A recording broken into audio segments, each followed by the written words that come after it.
जय हिंद। इस वीडियो में हम ट्रांसफार्मर के बारे में A to Z समझेंगे कि ये ऊपर वाला एक्सपेंशन टैंक क्या होता है, ये मेन टैंक क्या होते हैं, ये रेडिएटर क्या होते हैं, सब बुशिंग क्या होती है, अंदर का कोर नरम लोहा का होना चाहिए या सिलिकॉन स्टील का होना चाहिए, वाइंडिंग डबल होनी चाहिए या सिंगल होनी चाहिए, ईडी करंट क्या होती है, इसमें लोहा हानि, उष्मा हानि, कॉपर हानि यानी लॉसेज ऑफ ट्रांसफार्मर, इस सब के बारे में हम लोग इस वीडियो में कंप्लीट समझेंगे।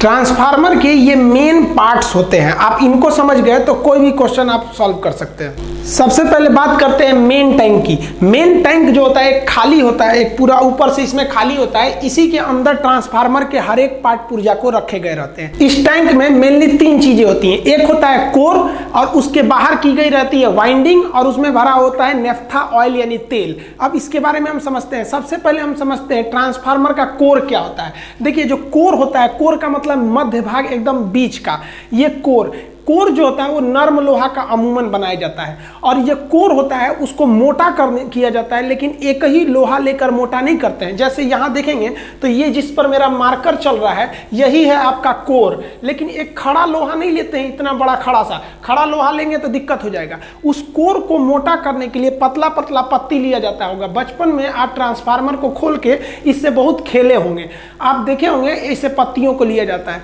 ऐसा क्यों किया जाता है? तो इसके लिए इसमें ईडी करंट ना उत्पन्न हो, इस तरह की कई चीजें इसमें मायने रखती है, वो अभी हम बताएंगे आपको लॉसेज ऑफ ट्रांसफार्मर में। तो ऐसे ऐसे ब्लेड को जोड़ के आपस में आप देखे होंगे एक मोटा सा कोर तैयार कर लिया जाता है। अब ट्रांसफार्मर में अगर जहां कहीं भी खाली जगह होगा वहां एक एक्स्ट्रा करंट उत्पन्न हो जाता है, उसे हम कहते हैं ईडी करंट। उस ईडी करंट को बचने के लिए, इसमें खाली जगह न देने के लिए इसके ऊपर वार्निश का लेप लगा दिया जाता है। आप देखेंगे एक लेप लगा दिया जाता है, वह लेप इस पर उत्पन्न होने वाली एक्स्ट्रा करंट यानी ईडी करंट को कम करता है और इसी लेप को लगाकर इसे आपस में जोड़ के इस कोर को मोटा कर लिया जाता है और इस प्रकार इस कोर को मोटा कर लिया गया। अब ये कोर एक बड़ा सा शकल ले लिया, लेकिन वो कई सारे पत्ती यानी ब्लेडों से मिलकर बना हुआ है। तो ये हो गया आपका कोर। अब इस कोर के ऊपर कॉपर यानी तांबे के तार से वाइंडिंग की जाएगी। वाइंडिंग मतलब उसमें लपेटा जाएगा और ये वाइंडिंग दो परत की होती है। अब दो परत की वाइंडिंग देखिएगा ध्यान से, ये बाहर वाली वाइंडिंग हो गई, एक अंदर वाली वाइंडिंग हो गई, यानी दो परत लगा रहता है। उस दो परत के बीच में आपका देखेंगे एक इंसुलेटर का लेप लगाया जाता है, कागज टाइप का होता है, उससे लगा दिया जाता है। वो जो होता है वो प्राइमरी वाइंडिंग यानी एक परत को सेकेंडरी वाइंडिंग यानी दूसरी परत के वाइंडिंग से अलग करता है। तो कहेगा क्या दोनों वाइंडिंग आपस में ज्वाइंट होते हैं? नहीं, वाइंडिंग कहाँ किया जाता है? तो कोर के ऊपर किया जाता है। कोर किसका बना होता है? तो नर्म लोहा का। क्या एक ही टुकड़ा होता है? नहीं, छोटे छोटे ब्लेडों से बनाया जाता है। हालांकि नर्म लोहा से ज्यादा अच्छा होता है सिलिकॉन स्टील, ये अभी हम बताएंगे जब आपको हिस्टैरिसीस लॉस बढ़ाएंगे, जब लॉसेस ऑफ ट्रांसफार्मर में। तब अब इस कोर के ऊपर ये जो वाइंडिंग लपेटी गई है इसको उठा के इस टैंक में भर दिया जाता है। अब इस टैंक में भरेंगे और ट्रांसफार्मर को चालू करेंगे और ट्रांसफार्मर जब फुल लोड पे होगा तो ये पूरा गर्म हो जाएगा। और इसमें देखिए खाली जगह से तो हमको बचना है, खाली जगह से बचने के लिए हम इस पे वार्निश लगाए थे और आप इसको उठाकर इस पूरे कोर के ऊपर वाइंडिंग है उसको पूरा उठा के इस टैंक में डालेंगे तो खाली जगह तो बहुत हो जाएगा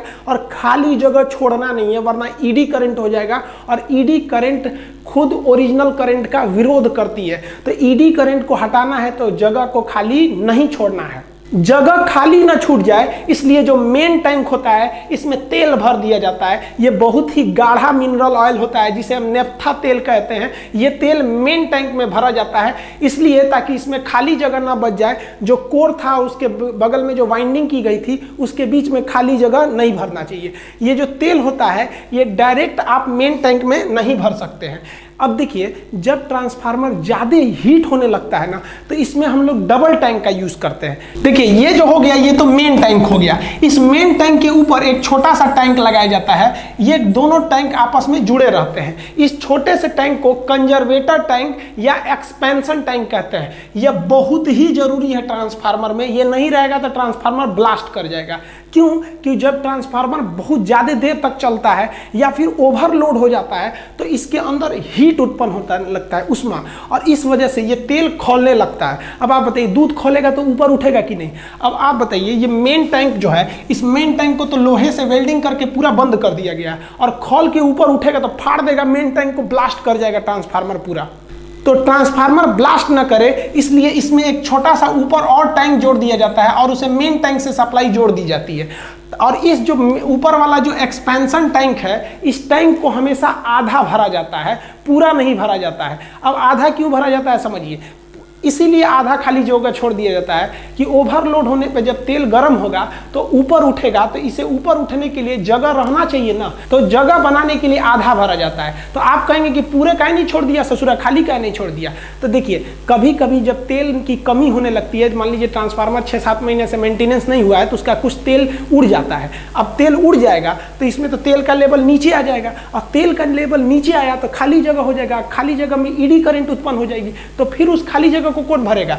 तो ये एक्सपेंशन टैंक में जो एक्स्ट्रा तेल भरा है वो जाके उसमें चला जाएगा और खाली जगह होने नहीं देगा, वरना ईडी करंट आएगी तो ट्रांसफार्मर फुल कैपेसिटी से वर्क नहीं कर पाएगा। अब समझिए जब ट्रांसफार्मर का तेल गर्म हुआ था तो एक्सपेंशन टैंक में गया था, तो एक्सपेंशन टैंक की हवा बाहर चली गई, कोई दिक्कत नहीं हुआ। लेकिन जब वो नीचे जाएगा, जब ट्रांसफार्मर बंद होगा या लोड कम होगा तो नीचे जाएगा, तो तेल तो नीचे आ जाएगा। जब तेल नीचे आएगा तो इसमें वापस हवा भरने लगेगी। हवा जब भरेगा तो दिक्कत शुरू। हवा के अंदर नमी होती है, हम जब सांस छोड़ते हैं ना तो हमारे फेफड़ा से कुछ नमी पानी निकलता है, जो ठंड के दिन में भाप की तरह दिखने लगता है, गर्मी में नहीं दिखता है, लेकिन निकलता जरूर है। वो ससुरा पनिया इसमें घुस जाएगा तो दिक्कत कर देगा, पानी नहीं घुसना चाहिए। तो उसको रोकने के लिए यहाँ पर एक ब्लू कलर का देखेंगे ब्रीदर लगा दिया जाता है। अब ये ब्रीदर क्या करता है, ब्रीदर को हमेशा एक्सपेंशन टैंक के ऊपर लगाया जाता है, इस तरह से एक्सपेंशन टैंक के ऊपर लगाया जाता है। ब्रीदर का कलर अमूमन ब्लू कलर का होता है। ये जो ब्रीदर है, यहाँ पर ब्रीदर को बड़ा कर दिए हैं, इसी ब्रीदर को यहाँ पर लगा दिया जाता है। इसके अंदर भरा होता है सिलिका जेल। सिलिका जेल क्या होता है, आप देखे होंगे, आप लैपटॉप खरीदने जाइए या कुछ भी खरीदने जाइए, उसके अंदर एक तो इस तरह सा पैकेट मिलेगा आपको जिसके अंदर भरा होता है सिलिका जेल। ये क्या करता है, ये हवा में जो भी नमी है ना उसको सोख लेता है। अब मान लीजिए आपका लैपटॉप का बैग है, उसमें एक तो इसको डाल दिए, बैग में जितनी भी हवा जाएगी, हवा तो रुकती नहीं एक जगह, घूमते रहेगा, जितना घूमेगा जैसे जैसे टकराएगा उससे सोख लेगा, जहाँ टकराएगा सोख लेगा, जहाँ से सोखेगा वहाँ की हवा हल्की हो जाएगी तो भारी वाला उधर जाएगा, कहेगा कहाँ गया, ओकरो सोख लेगा पूरा। तो इसीलिए ये बैग वगैरह में डाल दिया जाता है। कई तो समझता है भी लैपटॉप का पार्ट है, इसको बहुत दिन तक संभाल के रखे रहता है सब। तो देखिए यही होता है सिलिका जेल। तो इसको सिलिका जेल इसमें भर दिया जाता है। अब जब इसमें आप सिलिका जेल भर दिए हैं और जब इसका तेल नीचे जाएगा तो हवा इसमें भरेगी, हवा भरेगी तो किसको पार करके जाएगी, सिलिका जेल को पार करके जाएगी। और सिलिका जेल क्या करेगा, उसके अंदर की नमी सोख लेगा। लेकिन एक खराबी सिलिका जेल की, सिलिका जेल जो होता है ना वो धूल कण को नहीं सोख पाता है, और ट्रांसफार्मर हमेशा सड़के पर लगा दिए, धूल धक्कड़ उड़ने लगता है। अब इन धूल को सोखने के लिए क्या किया जाता है कि इस ब्रीदर के नीचे एक और एक्स्ट्रा सा कटोरी टाइप का बना दिया जाता है, जिसमें हम लोग तेल भर देते हैं, ऑयल भर देते हैं। ये ऑयल क्या करता है, धूल को चिपका लेता है, और ऊपर का सिलिका जेल किसको चिपका लेगा, नमी को, यानी जो मॉइस्चर है, ह्यूमिडिटी, उसको चिपका लेगा, और केवल प्योर हवा अंदर जाएगी और बाकी नमी बाहर रह जाएगी।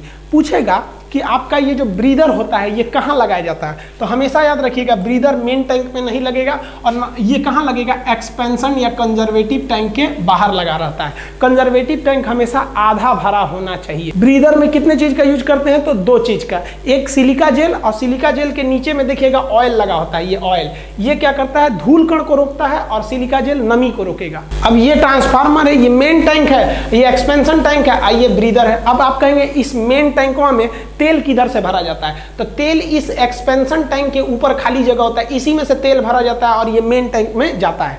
कभी टैंक को खाली करना पड़े तो क्या इसे ट्रांसफार्मर उलाट के खाली करिएगा, भारी होता है, तो नीचे से एक वाल्व दिया रहता है, उसको खोलिएगा ना ढक्कन को, तो सब तेल बाहर फेंक देता है। अब समझिए कि ट्रांसफार्मर को हम चालू कर दिए, मान लिया कि ट्रांसफार्मर में हीट ज़्यादा हो गया, ओवर हीटिंग हो गई, भड़कने वाला है, तो जरूरी ये है ना कि एक तो एमसीबी की तरह इसमें भी लगा रहे, बंद कर दे ट्रांसफार्मर को, ज़्यादा हीट हो ना तो धाए से बंद कर दे।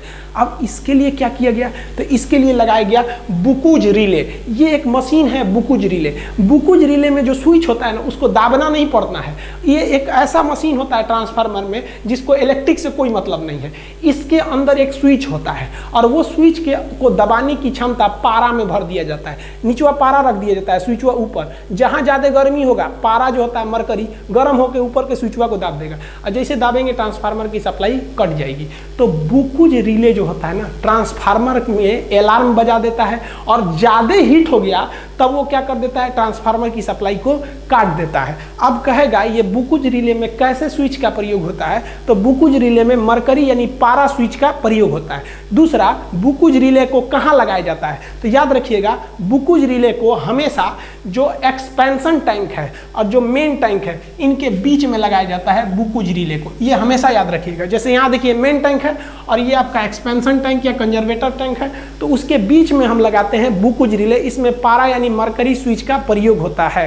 अतः बुकुज रिले सेफ्टी के लिए है। देखिए भैंस को हम लोग बांधते हैं खूंटा में सेफ्टी के लिए कि भैंस भागे नहीं, कभी कभी ससुरा खूंटवे उखड़ जाता है, अब क्या करिएगा, यही होता है। हम तो सेफ्टी के लिए लगाए थे बुकुज रिले, कभी ससुरा बुकुज रिले जो है खराब हो जाता है, अब तो इसको भड़कने से कोई नहीं रोक सकता है और पब्लिक की जान चली जाएगी, भड़क जाएगा बीच बाजार में ट्रांसफार्मर। तो इसके लिए एक सेकेंड चीज को लगाते हैं जिसे हम लोग कहते हैं एक्सप्लोजन वाल्व या एक्सप्लोजन वेंट। ये एक लंबा पाइप की तरह होता है, आप यहाँ इमेज में देखिएगा एक लंबा पाइप की तरह इसे निकला हुआ है। ये क्या किया जाता है, जब ट्रांसफार्मर में बहुत हीट होने लगता है और तेल पूरा खौल जाता है, इसका तेल खोल के भाग गया रहता है एक्सपेंशन वाल्व में, एक्सपेंशन टैंक में। अब एक्सपेंशन टैंक में भी जगह नहीं है, वो भी ससुरा फटने वाला है, तो इसको क्या करते हैं, ई पाइपुआ में तो कुछ तेल इस पाइप में भाग जाएगा और इसका जो मुंह होता है इसको कमजोर धातु का बनाते हैं कि ये फट जाए और तेल इधर से निकल जाए ताकि दुर्घटना ना हो। तो इसे हम लोग क्या कहते हैं, एक्सप्लोजन वाल्व या एक्सप्लोजन वेंट।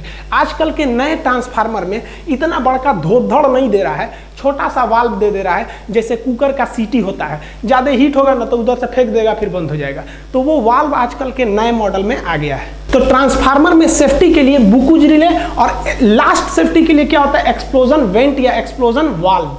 देखिए किसी चीज को गर्म करेंगे तो फैलेगा, दूध को गर्म करते हैं तो फैलता है, तो दो रास्ते हैं, या तो फैलने के लिए जगह दे दीजिए, नहीं तो फूंक फूंक के उसको नीचे दबाइए, आदमी फूंकते लगता है ना, वही हाल होता है। देखिए ये जो एक्सपेंशन टैंक है ये तो फैलने का जगह देता है, लेकिन कितना अच्छा रहता है कि तेलवा को आदमी फूंकता है उसी में बैठ के, ट्रांसफार्मर में बैठ के फूंको, इतना फुर्सत है किसी को फूकेगा, मार देगा करंट, ऊपर फूका जाएंगे वो।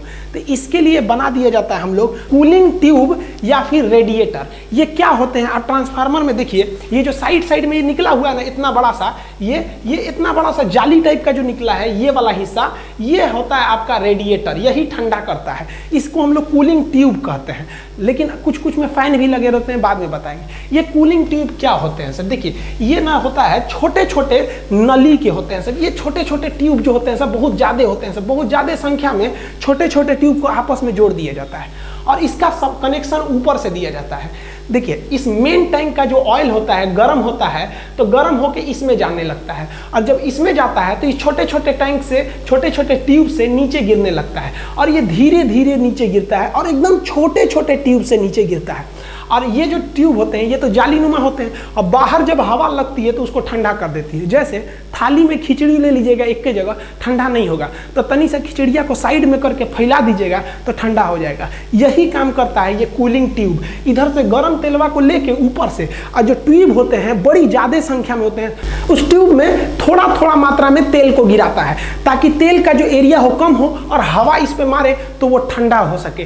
ठंडा करने वाली मशीन को हम रेडिएटर कहते हैं। तो अतः ये जो ट्यूब है ये रेडिएटर का काम किया। जब ये इधर से गिरेगा तो गिरने के दौरान ठंडा हो जाएगा, और ठंडा होने के बाद फिर अंदर घुस जाएगा, और अंदर जाने के बाद फिर गर्म होगा तो फिर आएगा, इस साइड भी है इस साइड भी है, तो ये जो होता है गर्म होकर ऊपर आता है और फिर इस साइड जाते हैं और रेडिएटर और कूलिंग ट्यूब से ठंडा होकर नीचे आते हैं और फिर अंदर चले जाते हैं। ये प्रोसेस चलते रहता है। इसमें और अच्छा रहता कि यहाँ पर आदमी एक पंखा लगा देता, तो बहुत हैवी पावर के जो ट्रांसफार्मर होते हैं या जो मेन सब स्टेशन पे ट्रांसफार्मर रखे रहते हैं जिनका लोड ज्यादा होता है उस पे देखिएगा पंखा लगा देता है। तो ये छोटे छोटे ट्रांसफार्मर पे पंखा नहीं लगाता है जो बाजार में टांग देता है, धोधड़ एकदम ट्रांसफार्मर रहेगा ना एकदम मेन स्टेशन का, तो उस पे लगा देता है आपका फैन, तो ये फैन और ठंडा करने के काम में आ जाता है उसे। तो ये आप कूलिंग प्रोसेस समझ गए ट्रांसफार्मर का। अब समझते हैं ट्रांसफार्मर से हमको सप्लाई कैसे मिलती है। तो देखिए ट्रांसफार्मर में बहुत हाई वोल्टेज आया रहता है, जब भी आपको दूर तक करंट भेजना है तो आप हाई वोल्टेज पे ही भेज सकते हैं। तो बिजली घर उतना दूर है तो हाई वोल्टेज पे आता है, और वही हाई वोल्टेज घर में डाल दीजिएगा ना तो भड़का देगा सबको। इसलिए हमको चाहिए टर्मिनल। टर्मिनल का मतलब होता है जो चारों ओर बांट सके। तो ट्रांसफार्मर के टर्मिनल को हम लोग बुश या बुशिंग कहते हैं। ये जो बुशिंग होती है ट्रांसफार्मर की, ये दो तरह की होती है। एक जो उसमें मेन सप्लाई आती है हाई वोल्टेज वाली, और उससे जो हमारे घरों में जाती है लो वोल्टेज की, तो उसे लो वोल्टेज। तो जो बुशिंग यानी टर्मिनल है, ये जो देख रहे हैं आप टर्मिनल, इसमें आप देखिएगा तो 4-4 की जोड़ी में टर्मिनल मिलेंगे, लेकिन इसमें भी देखिएगा तो 2 ठो मिलेंगे आपको। देखिए यहाँ ध्यान से, लो वोल्टेज के लिए यहाँ पे आपको मिलेगा। तो जो ट्रांसफार्मर होते हैं हाई बुशिंग वाला, तो वो हाई बुशिंग में क्या होता है, हाई वोल्टेज रहता है। जो छोटा साइज का रहता है उसमें क्या कहते हैं, लो वोल्टेज कहते हैं। एलवी बुशिंग लो वोल्टेज के लिए, एचवी बुशिंग हाई वोल्टेज के लिए। तो ट्रांसफार्मर के टर्मिनल को हम टर्मिनल ना करके बुशिंग कहते हैं। देखिए, अब ट्रांसफार्मर में कुछ लॉस होते हैं। आपको भी पता है कि दुनिया का कोई भी चीज़ 100% एफिशिएंट नहीं होता है। ट्रांसफार्मर में जितना भी वोल्टेज होता है या जो एनर्जी होती है, वो थोड़ा बहुत कहीं ना कहीं लॉस हो जाती है। तो इसी लॉसेस को हम ट्रांसफार्मर के लॉस कहते हैं। तो समझते हैं हम इस लॉसेस के बारे में। तो सबसे पहला जो लॉस होता है वो आयरन लॉस होता है, जिसे हम लोग कोर लॉस भी कहते हैं। हिंदी में इसे लोहा हानि कहते हैं।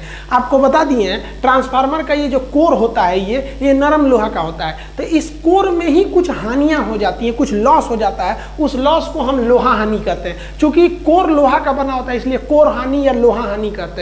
यह लोहा हानि 2 प्रकार का होता है। या तो आपका ईडी करंट लॉस होगा, या तो आपका हिस्टेरिसिस लॉस होगा। तो पहले समझते हैं ईडी करंट का लॉस क्या होता है। ट्रांसफार्मर के कोर में अगर थोड़ा भी जगह होगा तो उसमें एक भंवर धारा उत्पन्न हो जाती है। भंवर धारा का मतलब है एक्स्ट्रा करंट जो विपरीत दिशा में चलने लगती है, जिस वजह से इफिशियंसी घट जाती है। तो ऐसे धारा को हम भंवर धारा कहते हैं। इससे बचने के लिए हम कोर को एक मोटा लोहा ना बनाकर छोटे छोटे ब्लेड में जोड़कर बनते हैं, और इसके ऊपर हम लोग क्या करते हैं, वार्निश की परत लगा देते हैं ताकि खाली जगह ना हो। तो ईडी करंट से बचने का तो ये उपाय हो गया। फिर भी कुछ बहुत ईडी करंट हो ही जाता है।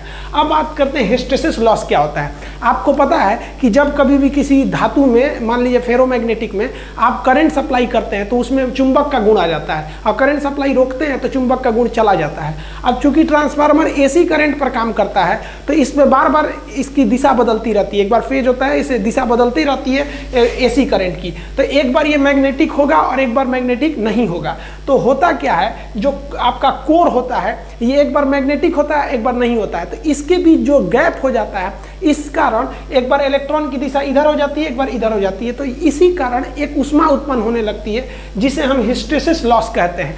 ये दोनों ही लॉस आपको कहाँ देखने को मिलेंगे, कोर में मिलेंगे। और कोर ज्यादातर नरम लोहा का बनाया जाता है, इसीलिए इसे लोहा हानि या कोर हानि कहते हैं। अब आप तो पता चल गया आपको कि जो ईडी करंट था उसको तो हम वार्निश द्वारा रोक सकते थे। अब इस हिस्टेरिसिस लॉस को रोकेंगे कैसे? तो इसको रोकने के लिए हम एक ऐसे धातु का प्रयोग करते हैं जो ऐसे मैग्नेटिक फील्ड के चेंज होने पर ज़्यादा इफेक्ट न पड़े और उसमें ज़्यादा ऊष्मा उत्पन्न न हो, ताकि हिस्टेरिसिस लॉस को रोक सके।